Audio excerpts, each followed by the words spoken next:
जय श्री कुंज बिहारी की, जय श्री राधा प्यारी की।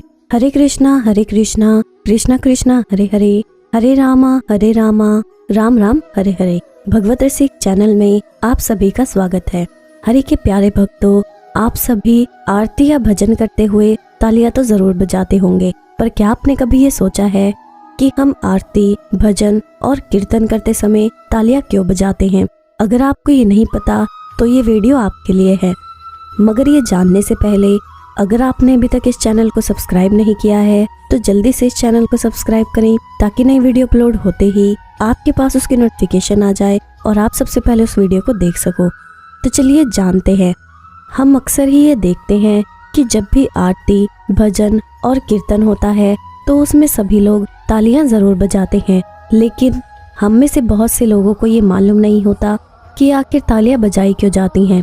इसलिए हम में से कुछ लोग बिना कुछ जाने समझे ही तालियां बजाते हैं, क्योंकि हम अपने बचपन से ही अपने बाप दादाओं को ऐसा करते देखते आ रहे हैं। हमारी आध्यात्मिक मान्यता के अनुसार कहा जाता है कि जिस प्रकार व्यक्ति अपने बगल में कोई वस्तु छुपा ले और यदि दोनों हाथ ऊपर करे तो वो वस्तु नीचे गिर जाती है, ठीक उसी प्रकार जब हम दोनों हाथ ऊपर उठाकर ताली बजाते हैं तो जन्मों से संचित पाप जो हमने स्वयं अपने बगल में दबा रखे हैं नीचे गिर जाते हैं और नष्ट हो जाते हैं। कहा तो यहाँ तक जाता है कि जब हम संकीर्तन यानी कीर्तन करते समय हाथ ऊपर उठाकर ताली बजाते हैं उसमें काफी शक्ति होती है और संकीर्तन से हमारे हाथों की रेखाएं भी बदल जाती हैं।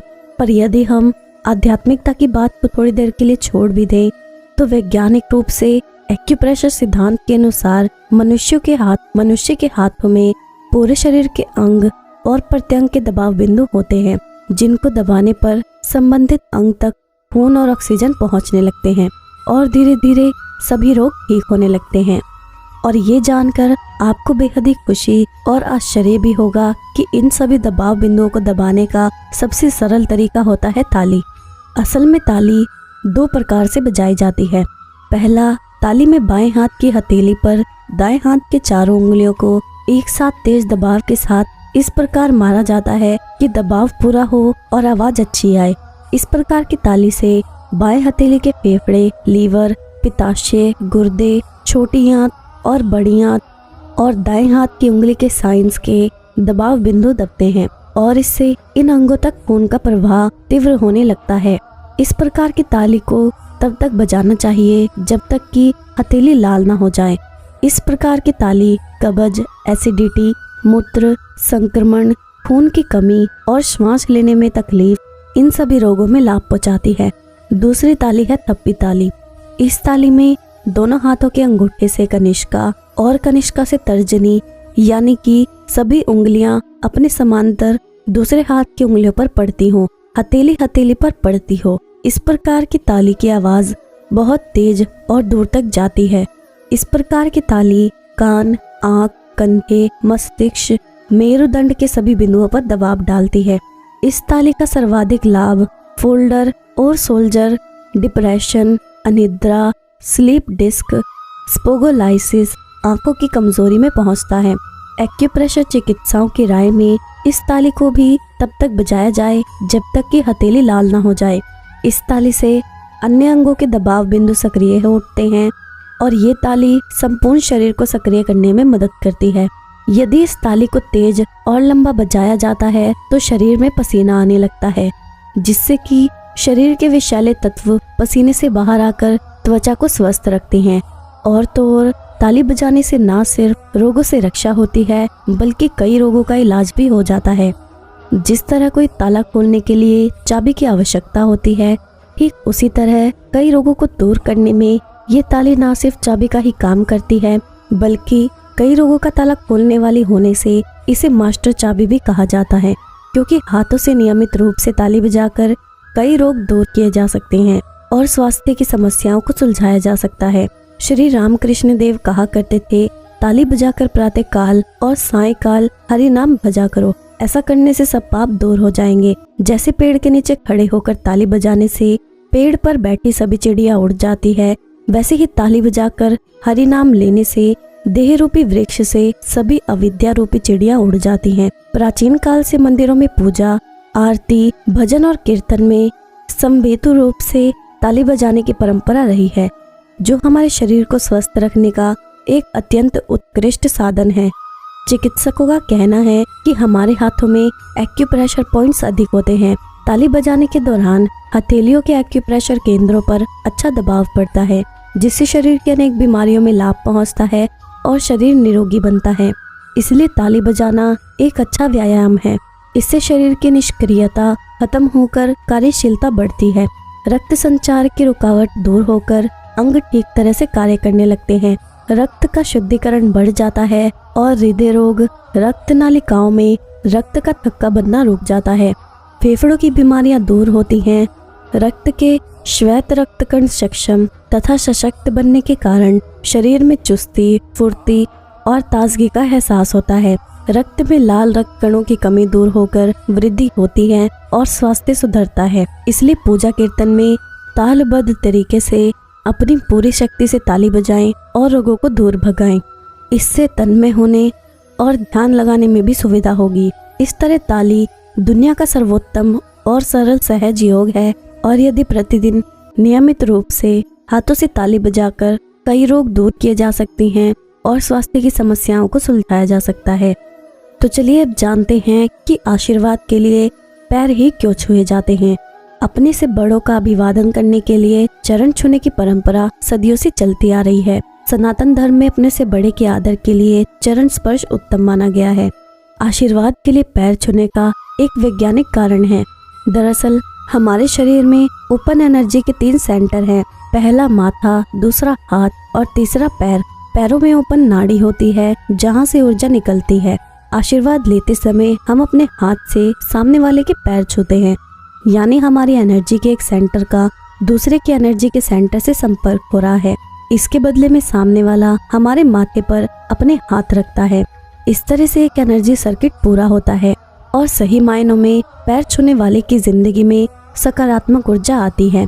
प्रणाम करने का एक फायदा ये है कि इससे हमारा अहंकार कम होता है। इन्हीं कारणों से बड़ों को प्रणाम करने की परंपरा को नियम और संस्कार का रूप दे दिया गया है। जो लोग अपने माता पिता या उम्र में बड़े लोगों को सम्मान नहीं करते हैं, उनके पैर नहीं छूते हैं, उनमें सकारात्मक ऊर्जा की कमी होती है। इसका बड़ा खामियाजा उन्हें अपनी जिंदगी में भुगतना पड़ता है। लोगों को शिक्षा दी जाती है कि वे रोज कम से कम एक बार अपने माता पिता के चरण स्पर्श करें। इसके पीछे एक तर्क ये भी है कि भगवान ने हमें इस दुनिया में हमारे माता पिता के माध्यम से भेजा है, इसलिए हमें जो कोई दिव्य शक्ति हासिल होना है तो वो माता पिता के जरिए ही होगी, और चरण स्पर्श करना इसका एक तरीका है। इसलिए हम आशीर्वाद लेते समय पैर छूते हैं। तो चलिए अब जानते हैं कि मनुष्य नास्तिक और कुतर्की क्यों होता है और इसका क्या रहस्य है। मनुष्य का स्वभाव है कि वो भगवान के बारे में सब कुछ स्थूल रूपी 5 इंद्रियों से देखना चाहता है, लेकिन ये संभव नहीं है। जैसे आप इन आँखों से अणु या परमाणु को देख नहीं सकते, वैसे ही हम इस बुद्धि से भगवान के सिद्धांत को समझ नहीं सकते। मनुष्य इन स्थूल रूपी इंद्रियों से देख नहीं पाता है तो कुतर्की हो जाता है, वो नास्तिक हो जाता है। वो समझता है कि इस संसार में भगवान नाम की कोई चीज ही नहीं है। जो दिखाई दे रहा है उसी को प्रकृति का रूप समझकर नास्तिक हो जाता है और अपना विनाश और ज्यादा बड़े रूप में शुरू कर देता है। जिसको भगवान का डर नहीं होता वो मनुष्य और ज्यादा नीच कर्म करना प्रारंभ कर देता है। भगवान को समझने के लिए मनुष्य को तपस्या के द्वारा बुद्धि और 5 इंद्रियों को महान बनाना चाहिए। जब आपकी इंद्रियां और बुद्धि सूक्ष्म हो जाएंगी तो आप भगवान को समझना शुरू कर पाएंगे। ये 5 प्रकार के चित्त हमारे जन्म के साथ ही पैदा होते हैं। इन चित्तों के अनुसार ही हमारा कर्म निश्चित हो जाता है। कहते हैं होर हार विमान के होत चिकने पात। इसका मतलब है कि जिसका चित्त उन्नत होता है वो बालक भक्त प्रहलाद या बालक ध्रुव की तरह ज्ञानवान हो जाता है। ये चित्त 5 प्रकार के होते हैं, जिसमें पहला प्रकार है मूढ़ अवस्था। ये चित्त तमोगुण प्रधान होता है। ऐसे चित्त नीच मनुष्य के होते हैं जो काम, क्रोध, लोभ और मोह में फंसे रहते हैं। इनकी प्रवृत्ति अज्ञान, अधर्म, राग, द्वेष और अनिश्चितता में रहती है। ये लोग नास्तिक और उच्च कोटि के कुतर्की और मूढ़मती होते हैं। ये भगवान के बारे में सकारात्मक सोचने की बजाय उनके बारे में नकारात्मक सोचते हैं, जैसे राजा कंस और दुर्योधन। दूसरा चित्त है क्षिप्त अवस्था। ये चित्त रजोगुणी होता है ऐसे चित्त वाले मनुष्य कभी भगवान को मानते हैं तो कभी भगवान को गालियां देते हैं। ऐसे लोग हमेशा द्वंद में फंसे रहते हैं। इनको अगर अच्छा गुरु मिल जाए तो ये पूर्ण आस्तिक हो जाते हैं, जैसे वीर अर्जुन। तीसरा चित्त है विक्षिप्त अवस्था। ये चित्त सतोगुणी होता है। ऐसे चित्त वाले मनुष्य निष्काम कर्म करने वाले, काम क्रोध लोभ और मोह से दूर रहते हैं। ये पूर्ण रूप से आस्तिक होते हैं। इनका भगवान में पूर्ण विश्वास होता है, जैसे राजा युधिष्ठिर। चौथा चित्त है एकाग्र अवस्था। ऐसे चित्त वाले मनुष्य हमेशा ही एक चीज पर ब्रह्म को सोचते हैं। ऐसे लोग योगी बन जाते हैं और समाधि में लीन हो जाते हैं, जैसे बालक प्रहलाद और बालक ध्रुव। पांचवा चित्त है निरुद्ध अवस्था। ऐसे चित्त वाले मनुष्य बहुत उच्च कोटि की आत्मा वाले होते हैं। ये बहुत यश प्राप्त करने के बाद वैराग्य में चले जाते हैं, जैसे महात्मा बुद्ध, राजा जनक और महाराज विश्वामित्र। इसलिए चित्त पर किसी का अधिकार नहीं है। ये तो सिर्फ उन्नत कर्म करके ठीक किया जा सकता है। इसलिए ये सब पूर्व जन्म का खेल होता है। इसको इस जन्म में किसी अच्छे और ब्रह्मज्ञानी गुरु के सानिध्य में सुधार सकते हैं। संसार में सारे झगड़ों की जड़ ये है कि हम देते कम है और मांगते ज्यादा है, जबकि होना ये चाहिए कि हम ज्यादा दें और बदले की अपेक्षा बिल्कुल ना रखें। प्रेम और सेवा कोई कर्म नहीं, हमारा स्वभाव बन जाए। संसार में कोई भी कर्म व्यर्थ नहीं जाता, कुछ ना कुछ उसका फल जरूर मिलता है। निष्काम सेवा का सबसे बड़ा फायदा तो ये है कि हमारा कोई दुश्मन नहीं बनता। प्रत्येक क्षण हम हर्ष और आनंद से भरे रहते हैं। किसी से शिकायत करने पर जितना बदला मिलता है, उससे कई गुना तो बिना मांगे ही मिल जाता है। प्रेम से उत्पन्न होने वाले आनंद का कोई मोल नहीं होता। अपेक्षा ही बंधन है। अपेक्षा जीवन को परतंत्र बनाती है। मन का सबसे स्वतंत्र हो जाना ही मोक्ष है। शब्दों का महत्व तो बोलने के भाव से समझ आता है, वरना स्वागत तो पायदान पर भी लिखा होता है। अब मैं आपसे विदा लेती हूँ। अगर आपको ये वीडियो अच्छी लगी हो तो इस वीडियो को लाइक जरूर करना और जितना हो सके उतना शेयर करना, ताकि अन्य भक्तों तक भी ये वीडियो पहुँच सके। और प्लीज मेरे चैनल को सब्सक्राइब जरूर करना।